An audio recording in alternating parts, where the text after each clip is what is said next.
राधे। हमारे YouTube channel में आप सभी लोगों का स्वागत है। दहेज गीत गाने जा रहे हैं, कैसा लगा कमेंट करके बताइएगा। लाइक से सब्सक्राइब पूरा वीडियो देखिएगा। दहेज पापियों का नाम निशान मिटा दीजिए। जब वक्त आए अपनी बहुओं को जलाने से पहले अपनी बेटियों को जला दीजिए। रहली तोहरी आखी के पुतरिया हो, दुअरिया मुहाल हो गईल। नैहर के डगरिया मोहाल हो गईल। भैया हो दहेजवा के आगे बढ़ा जोरवा। आज कसाई हाथे गैया के डोरवा।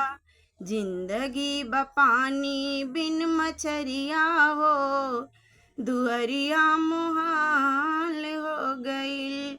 जिंदगी बपानी बिन मछरिया हो, दुअरिया मुहाल हो गईल।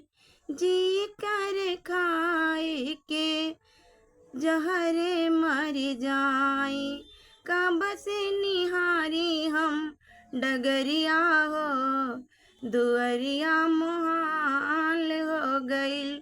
सुना ये विधाता सुना जग के रचैया, अगले जन्म में न बेटिया बनाए है। ससुरा से छठ कर संगरिया हो, दुअरिया मुहाल हो गईल। रहली तोहरे आखी के पुतरिया हो, दुअरिया मुहाल हो गईल। आखिरी चिट्ठिया मैया आखिरी संदेशवा, लिख के बहुत बाट पर कुछ शेषवा।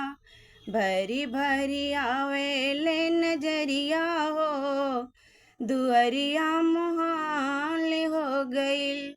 रहली तोहरे आखी के पुतरिया हो, दुअरिया मुहाल हो गईल।